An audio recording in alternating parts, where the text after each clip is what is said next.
Bonjour chers aventuriers, j'espère que vous allez bien. Moi, ça va super. Bienvenue dans cette deuxième partie qui a un peu tardé, je vous l'accorde.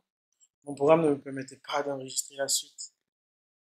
Eh bien, aujourd'hui, nous allons poursuivre notre parcours dans l'interface de Drupal tout en mettant en application ce que nous découvrons. Aujourd'hui, nous allons parler de tout ce qui est apparence, extension, configuration, personne, rapport et ainsi de suite.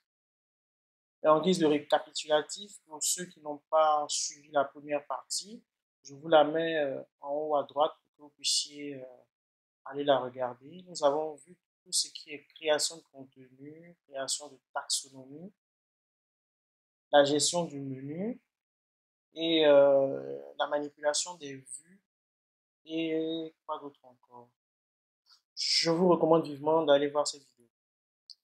Ok, donc aujourd'hui nous allons parler de tout ce qui se trouve dans la section apparence. Dans le menu apparence, qu'est-ce qu'on a? On a en fait tout ce qui gravite autour des thèmes. Un thème en Drupal, c'est un ensemble de fichiers de mise en page et de style qui permettent de personnaliser l'apparence et le design du site web. Les thèmes Drupal sont conçus pour être modulaires, ce qui signifie qu'ils peuvent être facilement modifiés, personnalisés pour répondre aux besoins réels de votre site web en termes de look et de feeling. Donc, pour l'expérience, en fait, je me suis permis de télécharger un thème. Je vais vous montrer tout de suite comment ça se passe. Et voilà, de le télécharger tout juste. Donc là, on va l'installer, le définir comme thème par défaut. Et que vous voyez ce que ça donne. Là, par exemple, le thème que j'ai choisi, c'est Business Responsive Theme. Donc là, je l'ai défini comme étant le thème par défaut. Et qu'est-ce que ça donne lorsqu'on vient maintenant sur le site? Bim, on se retrouve avec ça. Vous voyez que l'apparence du site a complètement changé. On n'est plus dans le contexte de, c'était quoi le thème là d'Olivero. Là, on est dans quelque chose de tout autre.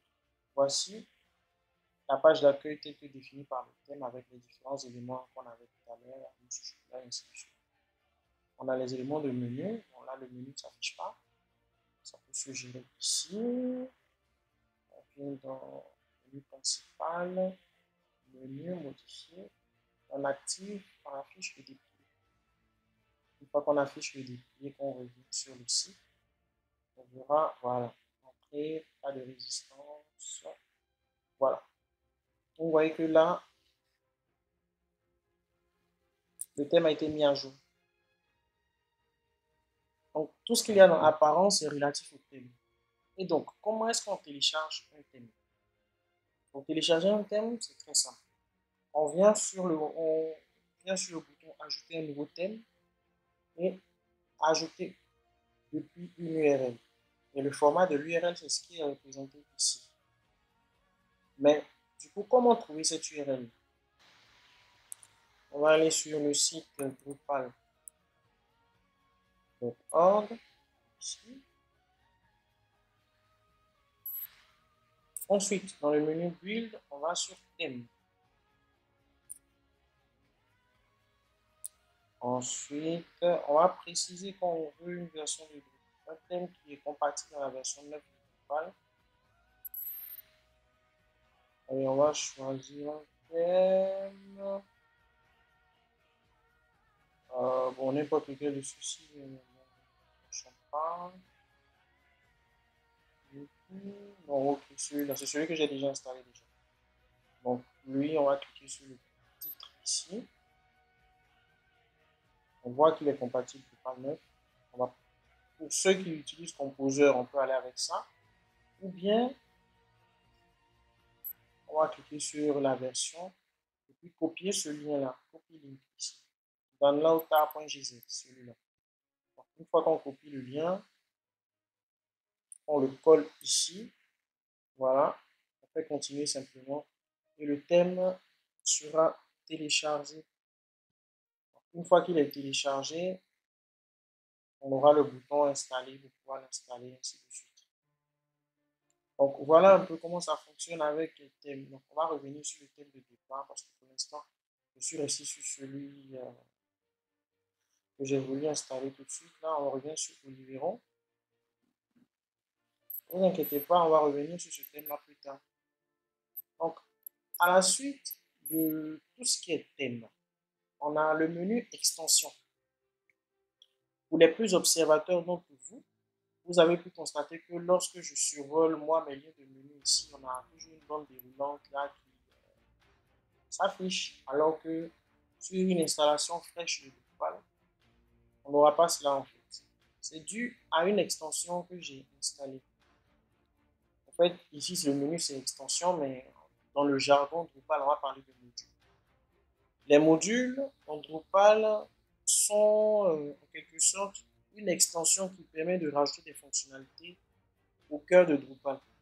Les modules peuvent être installés pour ajouter de nouvelles fonctionnalités, pour étendre les fonctionnalités existantes de votre site web et sont conçus pour être installés facilement, activés, désactivés à volonté, pour permettre une meilleure personnalisation du site ou de l'application web. Donc, ici, en cliquant sur extension, vous pouvez voir qu'il y a une pléthore de modules qui sont déjà là, d'autres qui doivent être installés, d'autres qui sont déjà installés avec la coche devant, on sait qu'ils sont installés, et ainsi de suite.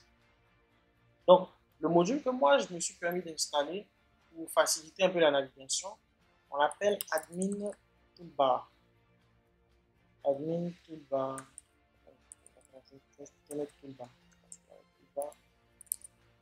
Voilà, Admin Toolbar. C'est ce module-là que j'ai installé. Donc, pour l'installation, on se retrouve dans le même contexte que l'installation des thèmes. Donc, on fait ajouter un nouveau module et on ira chercher le lien directement sur le site de Drupal. Donc là, on est dans le contexte d'un mot de thème. Donc là, on va aller côté module, toujours au niveau de GUI, mais module cette fois-ci.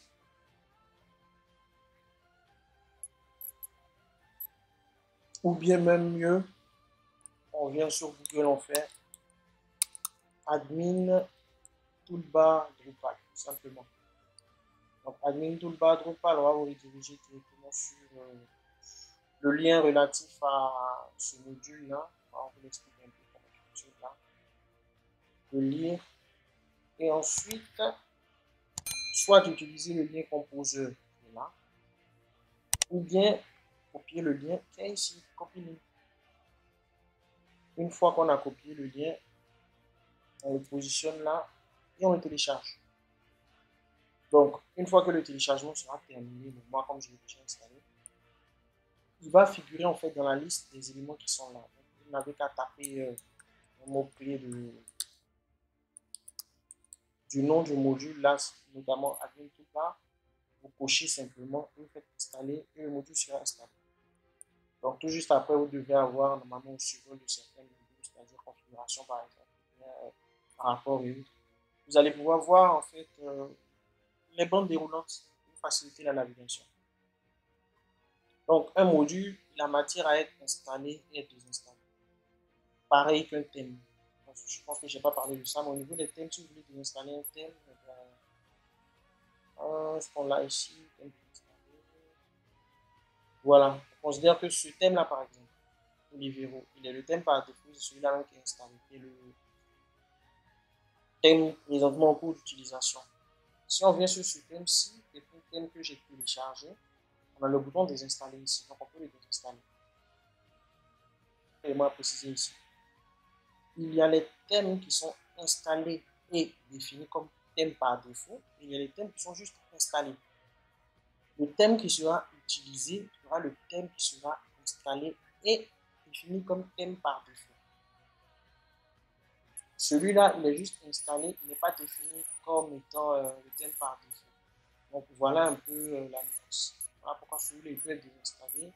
Celui-là, par contre, si on veut pouvoir le déinstaller, il faut pouvoir déjà changer le thème par défaut. Parce qu'un thème par défaut ne se désinstalle pas quand il est sélectionné comme étant thème par défaut. D'accord. Donc au niveau des extensions, pour ainsi dire des modules, on peut les désinstaller aussi avec le menu désinstaller qui est là. Donc dans cette liste-là, on ne verra afficher que les modules qui sont installés. Donc, si on veut désinstaller, par exemple, Admin Toolbar, je coche et je désinstalle. Aussi simple que ça. OK, maintenant on a le menu configuration. Dans le menu configuration, on a tout ce qui est la gestion des utilisateurs. Tout ce qui est paramètres de compte, si on doit créer un compte utilisateur, quels sont les champs que doit contenir un compte utilisateur et tout. Tout est géré à ce niveau-là. Système. Système, c'est assez intéressant d'ailleurs. On a les paramètres de base du site. À titre d'exemple, lorsque je viens sur le site comme ça, au clic sur accueil, on a ça. Moi, je peux dire que non, mais je ne veux pas que ma page d'accueil soit dynamisée de la sorte, se présente de la sorte, mais je veux créer une page d'accueil personnalisée. Donc, on aura tendance à faire quoi? Ajouter du contenu ici, page de base, comme ça, et dire que cette page-là, ce sera ma page d'accueil. Avec ceci est ma page d'accueil dorénavant. Voilà. Oh, en anglais, d'accord. Donc, j'enregistre. Sauf que ben, ma page d'accueil n'a pas changé. Comment signifier en fait que ce que j'ai créé ici comme contenu page de base, celui-là, que cette page-là devienne maintenant ma page par défaut. Donc, c'est dans le système paramètres du site. Ici, notre page a pour lien notre /8. Donc, quand on est sur configuration, paramètres du site, tac, tac, voilà. Page d'accueil par défaut. On définira ici en fait que la page d'accueil par défaut, ce sera cette page-là. On enregistre. Et maintenant, si je reviens sur le site, voilà. On a notre page d'accueil qui a été définie par défaut. Ensuite, tâches cron planifiées. Dans le cas de Drupal, il y a des crons qui sont lancés. Les crons, si vous voulez, ce sont des tâches planifiées qui se lancent à intervalles de temps pour effectuer diverses actions. Donc, c'est ici en fait qu'on peut configurer l'intervalle de temps pendant lequel les crons seront lancés. Ok, pour la suite, on va entrer dans le menu développement, performance. Développement performance, régulièrement dans la mise à jour des éléments du site, on pourrait avoir tendance à vouloir vider les caches. Ça, c'est lorsqu'on va entrer dans la partie développement que ça va beaucoup intervenir. Mais néanmoins, on aura à vider les caches. Et pour vider le cache, c'est ici que ça se fait. Configuration, développement, performance. Et ensuite, on vide le cache. Ensuite, il y a encore une commande qui nous permettra de pouvoir le faire assez efficacement. Mais bon, pour l'instant, vu qu'on n'est pas entré dans l'univers des commandes et du code, je pense que ce sera le meilleur moyen de pouvoir vider le cache. Ensuite, le mode maintenance. Le mode maintenance, qu'est-ce que c'est? On va lire, utiliser le mode maintenance lorsque vous effectuez des mises à jour majeures, en particulier des mises à jour, en particulier si les mises à jour peuvent perturber les visiteurs ou la procédure de mise à jour. Donc, lorsque vous vous apprêtez à faire une grosse intervention sur le site, il s'agit de mettre le site en mode maintenance. Donc, voici le message qui devra s'afficher. On teste, enregistrer. Donc là, s'il arrive, on se déconnecte. Voilà. On a le site qui est en mode maintenance.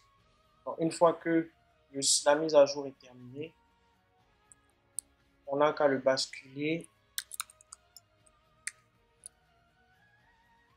Qu'est-ce que je fais? Slash user admin. On n'aura qu'à retirer le mode maintenance. Donc, on va le retirer. Développement, mode maintenance. Et c'est fait. Ok, pour la suite, on va entrer dans le menu régionalisation et langue. En fait, je saute certains éléments parce que je pense qu'on n'en aura pas besoin maintenant. Donc, l'expliquer, il ne faudrait pas vous donner trop d'informations qu'il n'en faut en ce moment. Donc, on va aller par exemple dans la partie média. Donc, style d'image. Vous voyez que Drupal prend en compte ces différentes tailles d'images. Donc, je suppose que vous uploadez, dans le cas de la création d'un article, une image qui fait 1000, enfin 1700 sur, je sais pas, entre une grande taille d'image, et vous voulez la réduire en miniature, et bien vous n'avez qu'à utiliser le format des vignettes ici présent. Donc, on peut décider de créer en fait des tailles intermédiaires qui nous sera très utile pour la suite. Et dans le cas de la conception de notre site internet. Donc, voilà un peu où est-ce que c'est géré pour la gestion des tailles. Ensuite, qu'est-ce que je peux vous présenter encore? Voilà, un autre élément très important, c'est régionalisation et langue.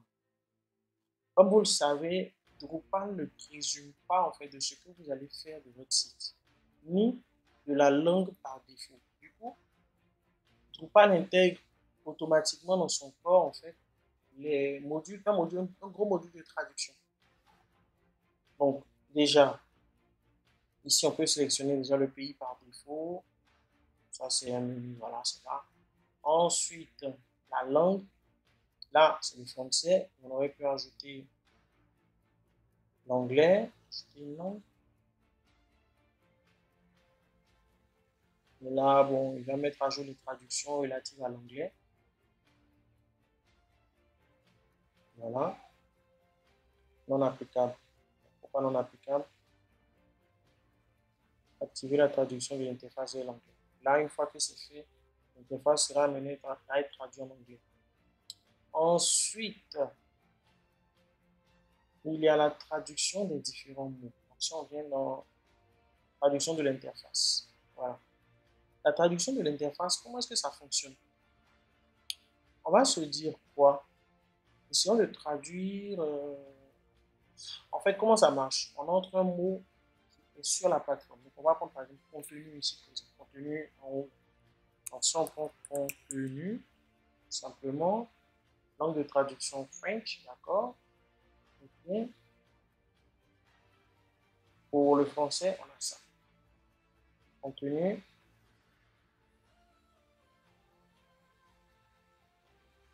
Voilà. Donc, si on décide de basculer en anglais, vous verrez que la traduction qui va prendre lieu, c'est contenu ici. Donc, pour contenu modéré, ce sera ça. Donc, techniquement, ces éléments ont déjà été traduits. Sinon, si le terme n'existait pas, là, ce serait vide. Et ce sera à nous de compléter en fait la traduction. Donc, à supposer qu'on veut traduire du français vers le chinois, qu'est-ce qu'on aura à faire? Chercher le thème en français, contenu comme ça. On va t'afficher le thème en français et ce sera à toi en fait de rentrer sa signification ici en chinois. Donc voilà un peu comment ça marche pour la traduction. Ça fait qu'on peut aller dans n'importe quel sens, dans n'importe quelle langue. Et Drupal est vraiment open pour tout ce qui est multilingue. Donc, la partie personne, c'est la création des utilisateurs. Donc, tout ce qui est ajout des utilisateurs, ajout un utilisateur, voir. Donc, on a l'adresse courriel, l'utilisateur, mot de passe. On a le rôle. Donc, il peut être un éditeur. C'est un éditeur. Il y a des éléments de menu auxquels il n'aura pas accès. C'est un administrateur. L'administrateur, il a accès à tout.